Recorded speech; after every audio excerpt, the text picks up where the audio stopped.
Hello everyone, welcome to awareness academy. मेरा नाम है अंजलि कौशिक और आज हम अपना जो नेक्स्ट सीटेट का लेक्चर है, basically it is a hybrid class, so हम उसको भी स्टार्ट करने जा रहे हैं। आज के जो हमारे मेजर टॉपिक हैं that will be Piaget's theory and Vygotsky's theory. तो वो हम आज पूरा डिटेल में अच्छे से कवर कर लेंगे। इसके अंडर जो पियाजे की मोरालिटी स्टेजेस हैं उनको भी हम देखेंगे साथ के साथ। ठीक है, सो स्टार्ट करते हैं हमारा आज का लेक्चर। ये आपका फर्स्ट यूनिट का जो सीटेट का सीडीपी का सिलेबस है वो इधर मेंशन है, जिसमें से ऑलमोस्ट सारा ही हम करा चुके हैं। अपने चैनल का जो कोर्स है कॉम्प्रिहेंसिव कोर्स सीटेट का, उसके ऊपर आपको पूरी प्रॉपर वीडियोस इसकी मिल जाएंगी। फर्स्ट यूनिट की, सेकंड यूनिट की अभी शूट होने लग गई है और वो भी धीरे धीरे आपके अपलोड होकर आ जाएंगी। चलिए स्टार्ट करते हैं हमारा आज का first topic that is Piaget's theory of development. देखो, पियाजेट्स की जो थ्योरी थी, पियाजेट की थ्योरी ने बेसिकली क्या बोला था, ही सेड कि जैसे जैसे हम आगे चलते हैं तो उन्होंने बेसिकली एक वर्ड दिया था दैट इज कॉग्निटिव कंस्ट्रक्टिविज्म, कि हमारी कॉग्निटिव कॉग्निटिव साइकोलॉजी या कॉग्निटिव चीज़ें कौन सी होती हैं, जो ब्रेन में होती है। ठीक है, अब जो चीज़ हमारे ब्रेन में है वो कैसे बिल्डअप होती है, नॉलेज कैसे नॉलेज आगे बढ़ती है, उन्होंने उसकी बात करी थी। ठीक है, कि आपकी जो नॉलेज है वो कैसे टाइम टू टाइम इंक्रीज होती जाती है। तो उन्होंने दो चीज़ दी। ठीक है, पहली बात तो उन्होंने ये बोला कि जो नॉलेज है वो किस यूनिट में स्टोर्ड है, दैट इज स्कीमा।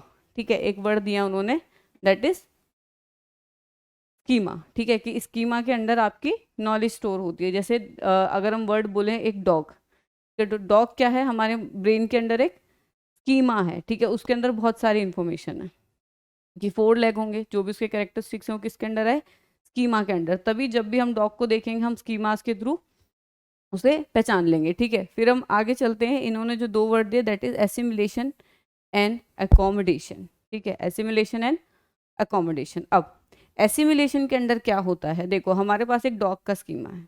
ठीक है, हमने एक बच्चे को सिखाया कि ये डॉग है।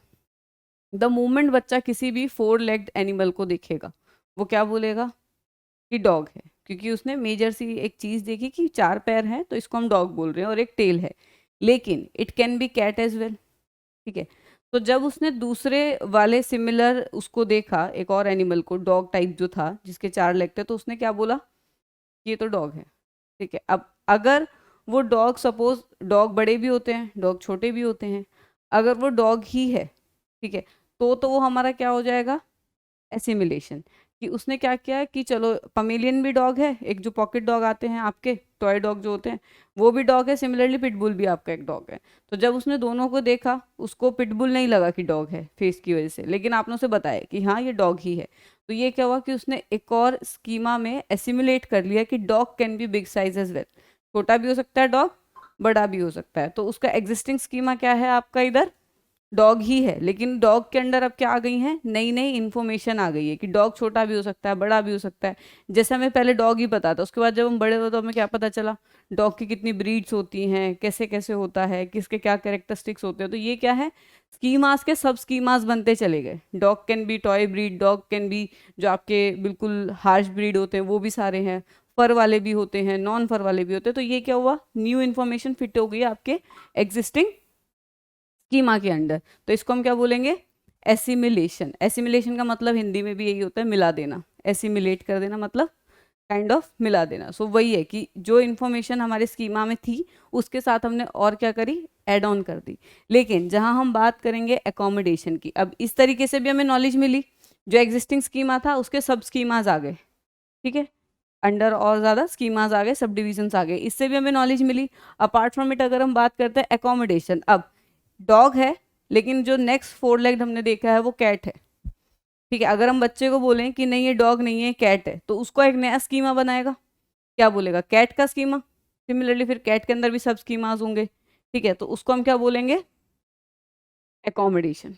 ठीक है, जब वो नया स्कीमा बना रहा है तो उसको हम क्या बोलेंगे, एकोमोडेशन। और जब वो एग्जिस्टिंग स्कीमाज में फिट इन कर रहा है अपनी नॉलेज को, उसको हम क्या बोलेंगे, एसिमिलेशन। सो अगर इसकी हम डेफिनेशन देखें तो the means of fitting new information into previously establish cognitive structures, पहले से जो कॉग्निटिव स्ट्रक्चर हैं, जो स्कीमाज हैं, उनमें हम नई इन्फॉर्मेशन को फिट कर रहे हैं, तो उसको हम क्या बोलेंगे, एसिमिलेशन। सिमिलरली अगर हम एकोमोडेशन की बात करें तो इसमें क्या है, अल्ट्रेशन ऑफ एग्जिस्टिंग स्कीमास।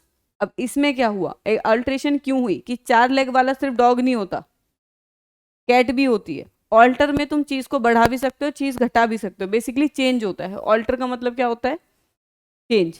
ये नहीं है कि ऑल्टर में चीज कम ही होगी, बढ़ भी सकते हैं, कोई भी चेंज आ सकता है। So alteration of existing cognitive structure, schemas की ऑल्ट्रेशन होगी in response to new information. ठीक है, नई इन्फॉर्मेशन जब हमारे पास आएगी, दोनों में ही क्या हो रहा है कि नई इन्फॉर्मेशन आ रही है और इसके थ्रू हमारे पास क्या है, जो नॉलेज है वो बढ़ रही है। फिर उन्होंने एक प्रोसेस का नाम, एक फिनोमिना दिया, दैट इज इक्विलिब्रेशन। अब इक्विलिब्रेशन क्या होती है? इक्विलिब्रेशन इज बेसिकली, जब बच्चे ने वो क्वेश्चन किया ना कि ये 4 लेग है, ये कैट है, ठीक है, अब हमने मतलब डॉग है, अब हमने बच्चे को बोला नहीं ये डॉग नहीं है, ये क्या है, कैट है। अब इस टाइम पे बच्चे को क्या होगा, डिसइक्विलिब्रियम होगा, ठीक है, कि ये क्या चीज़ है। वो ढंग से उसे जानेगा, समझेगा, तभी वो एक नया स्कीमा फिट करेगा। तो ये क्या बोलते हैं हम, इक्विलिब्रेशन। ये जो बीच में डिसइक्विलिब्रियम क्रिएट हुआ, इसको हम क्या बोलेंगे, इक्विलिब्रेशन। जब हमारे पास एग्जिस्टिंग जो चीज़ है हमारे सामने, उसकी कोई नॉलेज नहीं होती। अब कोई हम ऊट पटांग सी कोई चीज़ देख लेते हैं तो हमें पता नहीं होता है क्या चीज़ है, तो हम क्या करते हैं, फाइंड करते हैं, समझते हैं, सुनते हैं, तब हमें समझ में आती है कि ये चीज़ ये है, एकोमोडेट करते हैं फिर हम नई नई चीज़ों को। तो यही है इक्विलिब्रेशन की प्रोसेस। जब एकोमोडेशन होती है उसके बाद वापस इक्विलिब्रेशन होती है, कुछ नई इन्फॉर्मेशन आ गई, फिर या तो एसिमिलेशन होगी या फिर एकोमोडेशन होगी। तो ये चीज़ होती है, means the optimal level of intellectual functioning taking place when there is a balance between assimilation and accommodation. ठीक है, लाइफ कैसे चलती रहती है, एसिमिलेशन और एकोमोडेशन के बीच में चलती रहती है हमेशा। कोई चीज़ अगर सिमिलर हमें पता चल रही है और इन्फॉर्मेशन पता चल रही है तो कैसे आ रही है, हमारी एसिमिलेशन के थ्रू आ रही है। सिमिलरली अगर हमें कोई नया चीज़ ऐसी पता चल रही है जिसके हमें नॉलेज ही नहीं थी कि ये चीज़ एग्जिस्ट भी करती थी, कोई नया स्कीमा जब हम बना रहे तो वो हमारे किस में आ जाएगा, एकोमोडेशन में। तो ये बेसिकली इनका एक साइक्लिक प्रोसेस है। ठीक है, साइक्लिक प्रोसेस, यहाँ पे एसिमिलेशन, यहाँ पे एकोमोडेशन, यहाँ पे आपका इक्विलिब्रेशन, इक्विलिब्रेशन, ऐसे चलती रहती है चीज़ें। ठीक है, एग्जिस्टिंग सीमा के साथ ऑल्ट्रेशन होता रहता है। कभी उसी में हम नई इन्फॉर्मेशन डाल रहे हैं, कभी हम नई इन्फॉर्मेशन की जगह एक नया स्कीमा बना रहे हैं, कभी हम एक नया वर्ड सीख रहे हैं कैट, ठीक है, और कभी हम एक नई चीज़ सीख रहे हैं। अब जैसे मैंने यहाँ पे ऑल्ट्रेशन का मीनिंग बताया, ठीक है, अब ऑल्ट्रेशन का मीनिंग सबके पास होगा ऑलरेडी कि ऑल्ट्रेशन का मतलब क्या है। बेसिकली ऑल्टर को हम लेमन टर्म में जब यूज़ करते हैं तो हम क्या बोल देते हैं कि जैसे कोई कुर्ता ऑल्टर कराने जा रहे हैं क्या, तो फिटिंग हम बोल देते हैं। ठीक है, अब फिटिंग में ज़्यादा भी हो सकता है, कम भी हो सकता है। मोस्टली लोगों को क्या लग रहा होगा, ऑल्ट्रेशन का मतलब कम करना, ठीक है, कट डाउन कर देना, लेकिन नहीं, ऑल्ट्रेशन का मतलब क्या है, चेंज। अब मैंने जो नई चीज़ बताई, ये क्या हो गया आपके स्कीमास में, एसिमिलेशन हो गया, कि ऑल्टर के अंडर कोई भी चेंज हो सकता है, सिर्फ नेगेटिव ही नहीं होगा, पॉजिटिव भी हो सकता है। ठीक है, पॉजिटिव साइड पे भी हो सकता है, इंक्रीज इन साइज भी हो सकता है। तो वो आपका किसके अंडर आ गया, एसिमिलेशन के अंडर। सिमिलरली अगर मैं ऑल्ट्रेशन की कोई और नई वो बता देती, जैसे सपोज ऑल्ट्रेशन किसी लैंग्वेज में कुछ है, किसी लैंग्वेज में कुछ है, ये तो अभी इंग्लिश है, अगर किसी जैसे कोई लोकल वर्ड हो गया, अब लोकल वर्ड के मीनिंग और भी हो सकते हैं। ठीक है, सो लोकल वर्ड में कहीं पे कुछ और मतलब है उसका, कहीं पे कुछ और मतलब है, तो वो क्या है आपका, एक स्कीमास के अंडर अगेन एसिमिलेशन है। लेकिन जैसे हमें ये पता चलेगा कि कोई सिंगल चीज़ है, हम ग्लास बोलते हैं, ठीक है, हिंदी में ग्लास को क्या बोलते हैं, सोचा है कभी? नहीं सोचा, चलो ठीक है, प्लेट ले लेते हैं। अब प्लेट को हम प्लेट भी बोलते हैं और हम थाली भी बोलते हैं। ठीक है, अब हमें पता है कि प्लेट हो या थाली हो, मीनिंग उसका एक ही है, लेकिन हम पे 2 वर्ड हैं उसके लिए भी। ठीक है, सिमिलरली हमें कैसे पता कि ग्लास एक अलग बर्तन है, एकोमोडेशन के थ्रू। एक बच्चे को कितनी ही प्लेट दे दो वो प्लेट ही बोलेगा, लेकिन हमारे यहाँ अलग अलग प्लेट में भी डिवीजन हो जाएंगे, कोई हलवा प्लेट हो जाएगी, कोई रोटी के लिए होती है, कोई थाली होती है, तो प्लेट में भी डिवीजन्स हैं। ठीक है, सो ऐसे ऐसे जब सब डिवीजन्स और डिवीजन्स है, जब हम नया ही एक पर्टिकुलर चीज़ ऐड करते हैं तो हम उसे एकोमोडेशन बोल देंगे, और जब हम सब डिवीजन ऐड करेंगे उसे हम क्या बोलेंगे, एसिमिलेशन बोल देंगे। क्लियर हो गया ये पॉइंट? तो इस तरीके से आपके जो स्कीमाज हैं वो थ्रू आउट द लाइफ क्या होते हैं, आपके डेवलप होते रहते हैं। और ये 3 जो आपकी डेफिनेशंस हैं ये सबसे इंपॉर्टेंट है कॉग्निटिव कंस्ट्रक्टिविज्म के लिए। ठीक है, आगे देखते हैं। So Piaget stages of cognitive development. So इन्होंने जो स्टेजेस दी थी, इनकी फर्स्ट थी दैट इज सेंसरी मोटर, जो आपकी 0 to 2 ईयर चलती है। ठीक है, सेंसरी मोटर कौन सी स्टेज है, सेंसरी मोटर वो स्टेज है जहाँ पे जो बच्चा है वो सेंसेस में इन्वॉल्व है। हर एक की जितनी भी डेवलपमेंटल साइकोलॉजी है सबकी थ्योरीज ऑलमोस्ट सेम है। ठीक है, इन्होंने भी ये बोला है कि वो कोऑर्डिनेशन ऑफ सेंसेस में लगा हुआ है, मोटर रिस्पॉन्सेज को सीख रहा है, सेंसरी क्यूरियोसिटी है वर्ल्ड को लेकर, देन ऑब्जेक्ट परमानेंस नहीं है। और यहाँ पे उसकी जो लैंग्वेज की डिमांड्स है ना, वो चल रही है कि वो धीरे धीरे लैंग्वेज को कैटलॉग करना सीख रहा है, आ उ का पापा वो बोलना वो सीख रहा है। तो लैंग्वेज कैटलॉगिंग इस टाइम पे होगी, ठीक है। लैंग्वेज की जो भी मतलब डिमांड होगी, वो मांगेगा चीज़ों को, तो वो कुछ ना कुछ बोलेगा, बोलने की कोशिश करेगा। सिमिलरली कोऑर्डिनेशन करेगा सेंसेस का और मोटर मूवमेंट्स का, क्योंकि बच्चा जब स्टार्टिंग में पैदा होता है तो वो सेंसेस को फील कर रहा होता है। फिर उस टाइम पे बच्चे में रिफ्लेक्सेस होते हैं कि आपने अगर यहाँ पे ऐसे कर दिया तो बच्चा स्माइल करेगा। ये क्या है, ये रिफ्लेक्सेस हैं जो उसको ऑलरेडी है, ठीक है। सिमिलरली अगर आपने गाल पे अगर टच हुआ है उसके कुछ, तो वो सक करने के लिए आता है, फीडिंग के लिए। तो ये बच्चे के अंदर रिफ्लेक्सेस हैं। कई कई बच्चे ऐसे एकदम झटका नहीं देते हैं, हाथ पैर एकदम चौड़े कर देते हैं, तो वो भी रिफ्लेक्सेस हैं। अब रिफ्लेक्सेस आपके 3 से 4 महीने के बाद चले जाते हैं, ठीक है। उसके बाद वही रिफ्लेक्सेस, वही रिस्पॉन्सेज किस उसमें आते हैं, अपने कंट्रोल में। अब अंगड़ाइयाँ तो हम भी लेते हैं, बच्चा भी लेता है, बच्चा उस टाइम पे जो कर रहा है वो रिफ्लेक्सेस है। लेकिन बच्चा जब अपनी कोऑर्डिनेशन के साथ कर रहा है तो वो उसकी आगे की मूवमेंट है, मोटर मूवमेंट में कंसीडर होता है। स्टार्टिंग में रिफ्लेक्सेस होते हैं, बाद में वो वापस आ जाते हैं, ठीक है। पर अब वो किस में आते हैं, कंट्रोल में आते हैं। अभी बच्चे में ये भी होता है कि हाथ रखोगे तो बच्चा ऐसे पकड़ लेगा, अभी वो रिफ्लेक्सेस हैं जो आपका 2-3 महीने का 4 महीने का बेबी है। लेकिन बाद में जब वो चीज़ें पकड़नी पिकअप करनी सीख रहा है, तब अगर वो पकड़ रहा है तो वो उसका क्या है, मोटर मूवमेंट है। वो अपनी मोटर मूवमेंट को और ज़्यादा स्ट्रॉन्ग कर रहा है उसमें। तो देन ऑब्जेक्ट परमानेंस। अब ऑब्जेक्ट परमानेंस क्या होता है, बच्चों के साथ जांच जांच खेलते हैं ना सब ऐसे पर्दे के पीछे से, तो वो ऑब्जेक्ट परमानेंस का ही एक वो है। जब बच्चों के सामने कपड़ा आता है तो बच्चों को ऐसा लगता है कि पीछे से जो चीज़ है वो गायब हो गई है। लेकिन 2 साल का जो बच्चा है वो कपड़ा हटा के देख लेता है, क्योंकि उसे पता लग जाता है कि चीज वही है। तो ये क्या होता है, ऑब्जेक्ट परमानेंस। कि जो ऑब्जेक्ट है वो परमानेंट है, जस्ट बिकॉज उस पर कपड़ा ढका हुआ डजंट मीन कि वो गायब हो गई। तो वो आपका क्या होता है, ऑब्जेक्ट परमानेंस। तो जब 2 साल का बच्चा हो जाता है तो फिर वो इन चीज़ों से नहीं आप उससे खेल सकते। 6 साल का बच्चा खेल लेता है कि अरे कहाँ, सॉरी 6 महीने का बच्चा खेल सकता है कि कहाँ गायब हो गया, कहाँ चला गया, उसके मन में वो क्यूरियोसिटी होती है। लेकिन अगर हम बात करेंगे 2 साल के बच्चे की, तो उसमें ऑब्जेक्ट परमानेंस जो है वो डेवलप हो जाती है। उसको पता होता है कि कपड़ा रखा हुआ, वो पर्दा हटा के देख लेता है यहाँ छुपे हुए हो, ठीक है। सो वो क्या होती है, ऑब्जेक्ट परमानेंस। की जो ऑब्जेक्ट है वो परमानेंस है, जस्ट बिकॉज हमारी आंखों के सामने नहीं है डजंट मीन कि वो अब एग्जिस्ट नहीं करता, ठीक है। देन हम बात करेंगे प्री ऑपरेशनल स्टेज की, दैट इज 2 to 7 ईयर। अब पहली बात तो ये प्री ऑपरेशनल स्टेज है, इस टाइम पे आपकी वही पॉटी ट्रेनिंग वगैरह भी चलती रहेगी, ठीक है। बच्चा अभी सीख रहा है चीज़ों को, वो चल ही रहा है थ्रू आउट द लाइफ। एक डेवलपमेंटल साइकोलॉजी है तो वो चलेगी वैसे ही। हर किसी ने अपनी इंटरप्रिटेशन अलग दी है। जैसे थ्योरीज इज ऑल अबाउट कि जितने मुंह उतनी बात, सबका अपना अपना पर्सपेक्टिव है, सब अपने अपने हिसाब से डिसाइड कर रहे हैं। अदरवाइज स्टेजेस का जो कॉन्सिक्वेंस, जो भी मतलब सीक्वेंस है, कॉन्सिक्वेंस कह रही हूँ, जो भी सीक्वेंस है वो सेम ही है, ठीक है। देन अगर हम बात करते हैं इसकी, तो इसमें क्या होगी, symbolic thinking, use of proper syntax. यहाँ पे बच्चा सिंटेक्स और ग्रामर सीखना स्टार्ट कर देगा। देन सिंबॉलिक थिंकिंग होगी। सिंबॉलिक थिंकिंग वही वाली कि जो चीज़ दिख रही है उससे आगे बच्चा कुछ नहीं सोचेगा। अंधेरा हो गया, लाइट से रोशनी हो गई, बस लाइट क्यों जल रही है, क्या मैकेनिज्म है, कहाँ से तार जुड़े हुए हैं, उसको फर्क नहीं पड़ता। कौन से बटन से जल रही है उसको फर्क नहीं पड़ता, लाइट जल गई, रोशनी हो गई। तो उसके पास सिंबॉलिक थिंकिंग होती है, बिल्कुल कट टू कट आंसर्स वाली, जो बेसिकली कहाँ से आती है, बाहर से आती है, जो भी उसके माँ बाप उसे सिखाते हैं। देन ग्रामर डेवलप होती है लोकल लैंग्वेज में।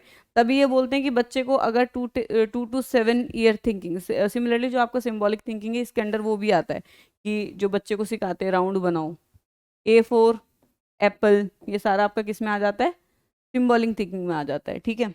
तो ये थ्रू आउट दिस ईयर वो डेवलप होती है, ठीक। अब देन हम बात करेंगे ग्रामर डेवलप हो जाती है बच्चे की। तभी ये बोलते हैं कि 2 से 7 साल का बच्चा जो है, या 2 से 11 साल तक भी जो लैंग्वेज है वो आपकी बहुत क्रिटिकली डेवलप होती है। उस टाइम पे अगर आप बच्चे को इंग्लिश सिखा दोगे तो बच्चे को इनबिल्ट हो जाएगी। उसके बाद जो लैंग्वेज आप सीखोगे वो इतनी ज़्यादा आपके ऊपर डोमिनेंट नहीं होती, ठीक है, as compare to these one. तो बच्चे को घर से अगर स्टार्ट करोगे सिखाना, जैसे इंग्लिश वगैरह जो भी बच्चा अगर सीख रहा है, तो वो ज़्यादा उसको समझ में आएगी अगर वो इस टाइम पे सीखता है तो, ठीक है, क्योंकि ये सबसे क्रिटिकल एज है आपका लैंग्वेज डेवलपमेंट का। Then imagination and intuition are strong. इस टाइम पे बच्चा इमेजिनरी होता है, बहुत से लोग इमेजिनरी फ्रेंड भी बना लेते हैं, है ना, खेलते रहते हैं। तो वो आपका इंट्यूशन बहुत इस टाइम पे इनका स्ट्रांग होता है, ठीक है। कंजर्वेशन इज डेवलप, ठीक है। मेन चीज़ क्या है आपकी इस स्टेज की, कंजर्वेशन, कि इस स्टेज पे आपका कंजर्वेशन डेवलप हो रहा है। अब कंजर्वेशन क्या होता है, कई बार बच्चे देखें छोटे क्या करते हैं कि अगर आप 2 ग्लास लो, ठीक है, एक ग्लास में बस उसका साइज लंबा है, वो पतला है और लंबा है, और उसमें चीज डाल दो, तो बच्चा क्या कहेगा, ये वाला ज्यादा है। कई कई बच्चे होते हैं ना, उसी ग्लास में पियेंगे, दूसरी ग्लास में नहीं पियेंगे, उसमें ज्यादा आता है, बेशक से उसमें कम आता हो। तो वो क्या है कि बच्चे में कंजर्वेशन नहीं है, बच्चे को समझ नहीं आ रहा कि रस्सी को अगर लपेट के रख दो तो भी रस्सी 5 फुट की है, और रस्सी को अगर खोल के दिखाओ तो भी रस्सी 5 फुट की है। बच्चे को क्या लगेगा कि वो छोटी हो गई है।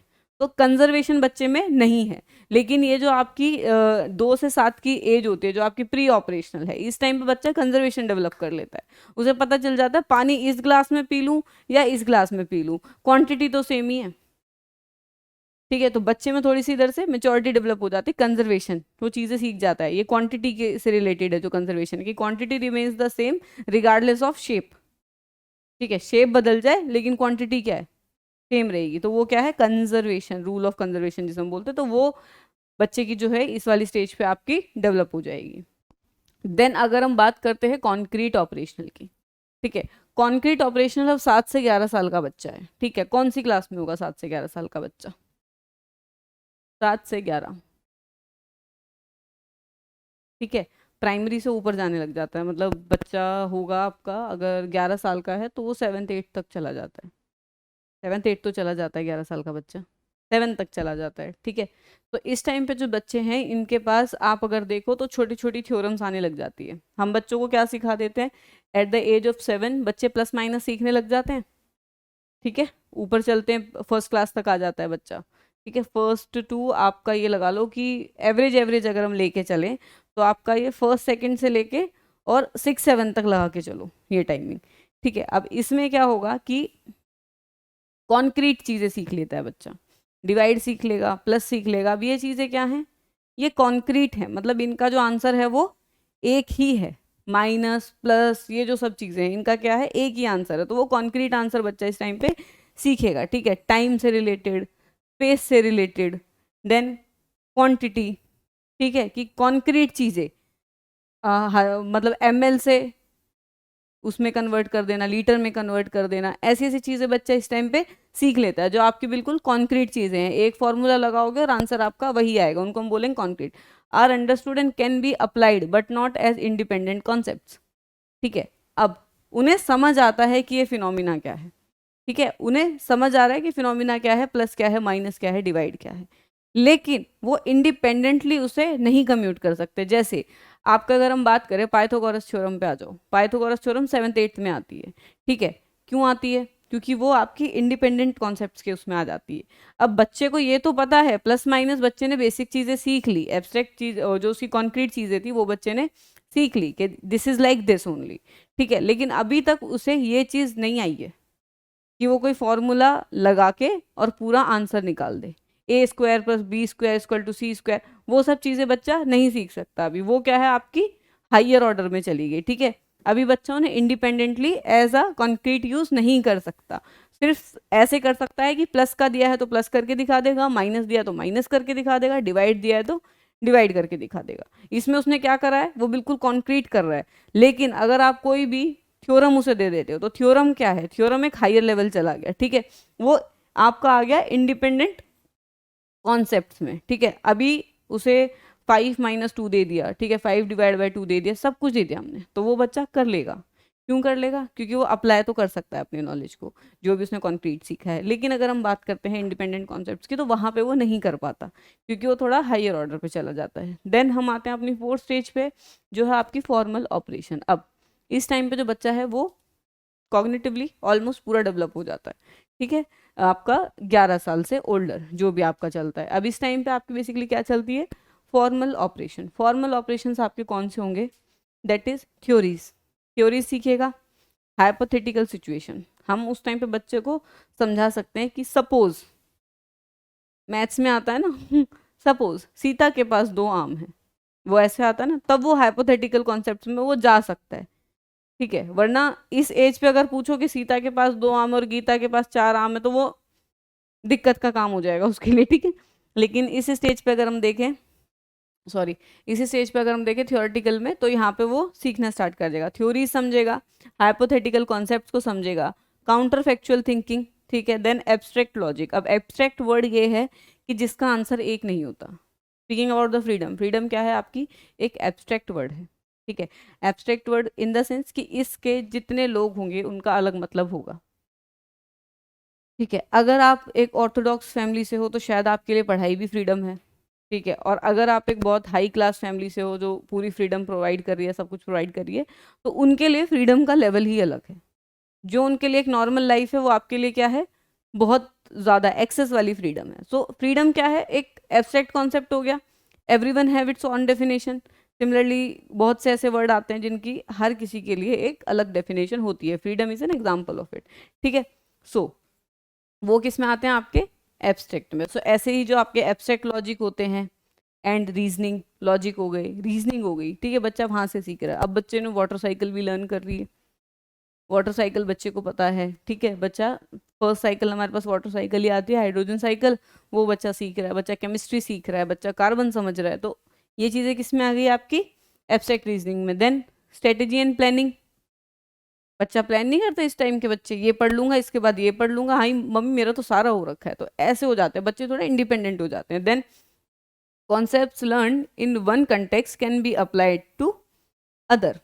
अब उसने अगर प्लस माइनस पहले सीखा हुआ है और हम उसे बाद में पाइथागोरस थ्योरम दे देते हैं, हम ये बोल देते हैं ए इज इक्वल टू 2, और हम उसे एक वो दे देते हैं, जैसे सपोज हमने उसे एक थ्योरम दी, A plus B plus C is equal to question mark, ठीक है, लेकिन हमने उसे एक साइड में दे दिया कि A is equal to 1, B is equal to 2, C is equal to 3, ठीक है, ऐसे हमने दे दिया। तो अब बच्चा क्या है, अप्लाई कर सकता है इन चीज़ों को, जो उसने सीख लिया है वो अप्लाई कर लेगा कि अच्छा ए है तो हम क्या कर देंगे 1 + 2 + 3 दैट इज 6। तो बच्चा यहाँ पे आपका आंसर देना जानता है, वो पाइथागोरस की थ्योरम को समझता है, वो किसी और फॉर्मूले को, जो भी आपके मैथमेटिकल फॉर्मूले आते हैं स्टैट्स के या किसी से भी रिलेटेड, उन सबको वो समझने लग जाता है। इस टाइम के बाद बच्चा ट्रिग्नोमेट्री भी कर लेता है, ठीक है। तो वो चीज़ें अब डेवलप होंगी। तो ये इनकी मेजर जो आपकी 4 स्टेजेस थी पियाजेट के अंदर, कि बच्चे की जो कॉग्निटिव डेवलपमेंट है वो किस तरीके से आगे आगे चलती है, उसके रिगार्डिंग ये स्टेजेस थी कि कब बच्चा क्या चीज़ सीखना स्टार्ट करता है,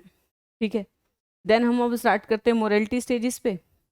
सो पियाजे ने मोरलिटी डेवलपमेंट की भी स्टेजेस दी थी, ठीक है। तो पहली इनकी जो स्टेजेस थी दैट इज हिट्रोनोमस मोरलिटी, ठीक है। इसमें क्या है, मोरलिटी जो है वो क्या है, एक्सटर्नल है, मतलब बेसिकली क्या है, आपकी एक्सटर्नल मोरलिटी है कि जो आपको फिट इन कर दी गई है, आप उसको ही मोरलिटी में कंसीडर करते हो, जैसे आपकी कन्वेंशनल स्टेज थी, ठीक है। ये समवेयर कन्वेंशनल और जो आपकी नॉन कन्वेंशनल प्री कन्वेंशनल है, प्री कन्वेंशनल और कन्वेंशनल का मिक्स है, ठीक है। देखो, justice and rules are conceived of as unchangeable properties of one world remove from the control of people, ठीक है। अब इन्होंने सीधे सीधा क्या बोला है कि 4 से 7 साल की उम्र है बच्चे की, ठीक है। अब उन्होंने क्या बोला है कि जस्टिस और रूल्स, इनके ऊपर उनका फोकस इसमें ज़्यादा होगा, ठीक है। जो चीज़ चोरी गलत है तो गलत है, चाहे उसकी वाइफ मर रही हो। अगर हम उसमें बात करते हैं वो हिंस डायलेमा वाला जो मोरल रीजनिंग थी आपकी कोलबर्ग की, तो उसके सेम पर्सपेक्टिव में अगर हम बात करते हैं तो इसमें बेसिकली क्या है कि जो चीज़ है वो ऐसी ही रहेगी, ठीक है। Remove from the control of people, people should not change it. चोरी करना गलत है तो गलत है, चाहे उसकी वाइफ, ठीक है। ये आपका किस में आ गया, कन्वेंशनल और प्री कन्वेंशनल का समथिंग मिक्स स्टेज है। उन्होंने 2 दी हैं तो 2 स्टेज तो आपस में मिलेंगी ही मिलेंगी, ठीक है। देन उन्होंने बोला है ऑटोनोमस मोरलिटी। अब ऑटोनोमस मोरलिटी क्या है, हिट्रोनोमस का मतलब था बाहर से मोरलिटी आई, ऑटोनोमस क्या है, इंटरनल मोरलिटी है, when we know it by our self कि ये चीज़ गलत है ये चीज़ सही है, ठीक है। सो इसमें rules and laws are created by people, ठीक है। In judging an action one should consider actors intentions as well as consequences, ठीक है। 10 साल से अगर ऊपर का बच्चा होगा तो उसके अंडर कौन सी मोरलिटी होगी, ऑटोनोमस मोरलिटी होगी, जिसके अंडर बच्चा जो है वो रूल्स को मॉडिफाई करने के हित में है, अगर कौन उसके ज़्यादा है रूल के। जैसे मैंने बताया कि चोरी कर लेनी चाहिए, क्यों, क्योंकि उस किसी की जान से ज़्यादा बड़ी दिक्कत चोरी नहीं है, ठीक है। चोरी कर ले फिर जाके पुलिस को सरेंडर कर दे, ये क्या हो गया, एक आपकी ऑटोनोमस मोरालिटी होगी, या किसी को मरने नहीं देना चाहिए, हम ह्यूमन लॉज की बात करें, फ्रीडम की बात करें, तो वो आपका किसके अंडर आएगा, ऑटोनोमस मोरालिटी के अंदर। सिमिलरली हिट्रोनोमस आपकी कौन सी होगी, जिसमें जो सिखा दिया है माँ बाप ने या जो लॉ ने बोल दिया है वही आपका फाइनल स्टेज है, ठीक है, उससे आगे आप डेवलप नहीं करते। देन हम बात करेंगे इमानेंट जस्टिस, ठीक है। इमानेंट जस्टिस क्या है, ये आपकी दो स्टेजेस थी एक तरीके से। Immanent justice is if the rule is broken punishment will be melted out immediately, ठीक है। अगर कोई रूल टूटा है तो उसकी जो पनिशमेंट है वो ऑन द स्पॉट देनी चाहिए। कहाँ कहाँ चलती है चीज़ें, बहुत सी फॉरेन कंट्रीज में आज भी है, जहाँ रूल स्ट्रिक्ट हैं कि the moment they do something which is not suitable, तो वो साथ के साथ ही उन्हें वहीं पे ही पनिशमेंट मिल जाती है। और ऐसी कंट्रीज में जो लॉ है वो इजीली टूटते भी नहीं है। इंडिया में लॉस को इसलिए ज़्यादा लीलेंटली लिया जाता है क्योंकि एक तो प्रोसेस इतनी बड़ी है सजा दिलवाने की, दूसरी बात करप्शन बहुत ज़्यादा है। तो ये सारी चीज़ों की वजह से जो इंडिया में है वो ये वाली स्टेज पे नहीं है। वैसे मोस्टली जगह पे इमानेंट जस्टिस प्रोवाइड होती है। इमानेंट जस्टिस के अंदर आपका बेसिकली क्या हो जाएगा कि जैसे ही पनिशमेंट आपने रूल तोड़ा है वहीं पे आपको पनिशमेंट मिल जाएगी। इंडिया में यूजुअली वो चीज़ नहीं होती, ठीक है। तो इसके भी अगेन अपने प्रोज एंड कॉन्स हो गए, क्योंकि अगर आप इमानेंट जस्टिस को फॉलो कर रहे हो, ठीक है, मतलब the second the rule is broken punishment is provided, so उसमें आपका क्या होगा कि हो सकता है इन्वेस्टिगेशन सही ना हुई हो, ठीक है, किसी ऐसे इंसान को सज़ा मिल जाए जिसने शायद वो गलती करी भी ना हो। कई बार चीज़ें जैसी दिखती हैं वैसी नहीं होती, तो ये इसके कॉन्स में आ जाएगा, ठीक है। अगेन प्रोज क्या है कि स्पीड अप प्रोसेस है, और जो आपका क्राइम रेट है जो रूल्स को लेके जो लोग तोड़ रहे हैं वो अगेन आपका घट जाएगा। तो ये आपका उसमें आ गया, प्रोज में आ गया। तो कोई भी सिचुएशन है, कोई भी एक वर्ड आता है, हर एक वर्ड के प्रोज एंड कॉन्स हैं, दोनों को अगर क्रिटिकली देखोगे तभी वो चीज़ें आपकी समझ में आएंगी, ठीक है। देन हम चलते हैं आगे। तो अभी the last one is Vygotsky's socio cultural theory, ठीक है, या socio culture perspective. As the name indicate, one word is socio, ठीक है, अनदर वर्ड इज कल्चरल। अब इसमें हमने किसकी बात करी है कि सोसाइटी और कल्चर के हिसाब से बच्चा कैसे कैसे डेवलप होता है बाय द सोशलाइजेशन, ठीक है। इसमें सोशलाइजेशन की ज़्यादा बात हुई है, कल्चर की बात हुई है।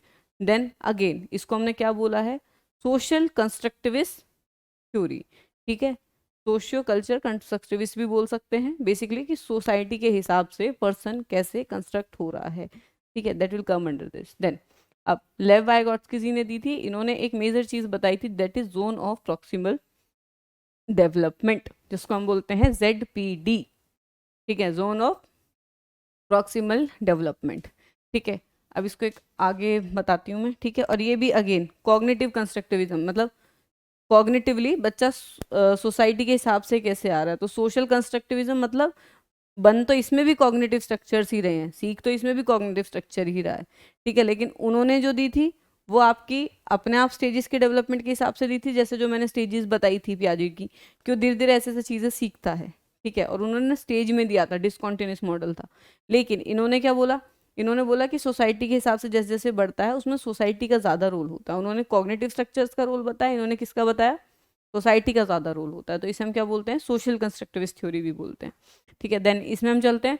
तो as the diagram is indicated, ये वाला जोन आपका कौन सा हो गया, what I can learn on my own, ठीक है। आपने बुक खोली, आपने वो पढ़ लिया, अब उसमें आपको एक थ्योरम समझ नहीं आई, अब वो थ्योरम आपने अपनी टीचर से पूछा, ठीक है, और टीचर ने आपको समझा दी और आपको समझ में आ गई, तो वो आपकी किस में आ गई, but I can learn with the help of other, that comes under the ZPD, जो आपका क्या है, जोन ऑफ प्रॉक्सिमल डेवलपमेंट। और इस प्रोसेस को हम क्या बोलते हैं, जो इसके अंडर जो आपके साथ टीचर ने किया, कि टीचर ने समझाई, ठीक है, और आप उससे समझ गए, तो इसको हम क्या बोलते हैं, स्कैफोल्डिंग,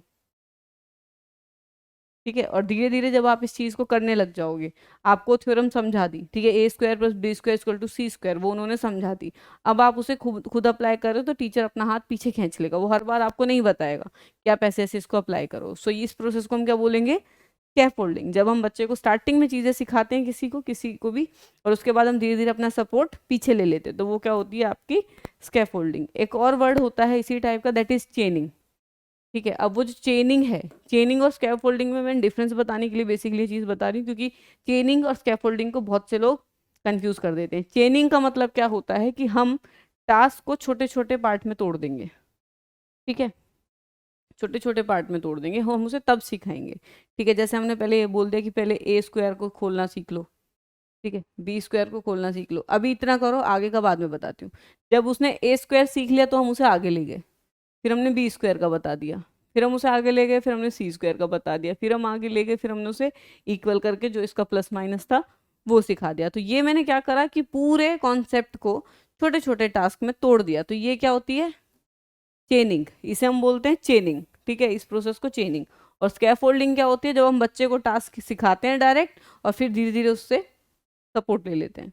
ठीक है, देन अगर हम बात करें उस एरिया की जो आपके सिलेबस में ही नहीं है, ठीक है, जो बच्चों के सिलेबस में ही नहीं है, जैसे सपोज 7th का बच्चा है, 8th का सिलेबस तो उसे नहीं आएगा, खुद तो पढ़ भी नहीं सकता फिर उसे, और आप भी नहीं सिखाओगे तब तक, तो वो आपका क्या है, बियॉन्ड माई रीच। ठीक है, क्योंकि जब तक वो 7th का नहीं पढ़ेगा उसे 8th का समझ नहीं आएगा। तो एनी हाउ वो उसकी रीच से बाहर है, चाहे आप उसे समझाओ कि कैसे भी समझाओ। तो स्टेजेस में चीज़ें चलती हैं, जैसे हम फर्स्ट क्लास से 10th तक आ जाते हैं धीरे धीरे करते करते, ऐसे ही आप but I can do my on से धीरे धीरे इधर आ जाते हो। तो जोन ऑफ प्रॉक्सिमल डेवलपमेंट जो है वो आपका थ्रू आउट द लाइफ क्या करता है, बढ़ता रहता है। ठीक है, वो हमेशा बढ़ता रहता है, कांस्टेंट नहीं होता। ठीक है, एक जगह पे टिका नहीं रहता, it will be increasing through out the time. आपने आज ए प्लस बी स्क्वायर सीख लिया है, आगे जाके आपने फिजिक्स में अप्लाई कर दिया है, देन आपने जो आपकी ट्रिग्नोमेट्री है वो सीख ली है।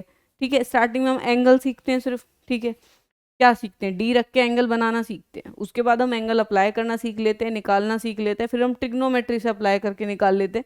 सो ये क्या है, बेसिकली पार्ट है कि आपका जोन ऑफ प्रॉक्सिमल डेवलपमेंट क्या है, बढ़ता जा रहा है, जो डेवलपमेंट है आपकी बढ़ती जा रही है। ठीक है, चीज़ों की। ठीक है, सो ये आपका इसके अंदर आता है। अब अगर हम बात करें जोन ऑफ प्रॉक्सिमल डेवलपमेंट की, तो इसमें हमारी मदद कौन करेगा, नॉलेजेबल अदर। ठीक है, जिनको हमसे ज़्यादा नॉलेज है, कम वाला तो कर नहीं सकता। Then technology and tools. ठीक है, या तो टेक्नोलॉजी और टूल से सीखेंगे, तो ये बेसिकली है। देन हम बात करते हैं scaffolding related to the zone of proximal development. Scaffolding refers to the temporary support given to the child by the more knowledgeable other that enable a child to perform the task until the such time that the child can perform the task independently। ठीक है, जब तक वो independently नहीं कर लेता। ठीक है, तो पियाजे की जो थ्योरी थी वो मैंने करा दी है। देन जो आपकी वाइगॉत्स्की की थ्योरी थी वो भी हमने आज अच्छे से कर ली है, और इसके अंदर सिर्फ इतना ही है, इससे ज़्यादा अभी है नहीं। ठीक है, तो नेक्स्ट जो है हम पर्सन जो आपका चाइल्ड सेंटर एजुकेशन है या प्रोग्रेसिव एजुकेशन है उसके बारे में बात करेंगे। ठीक है, till than me Anjali Kaushik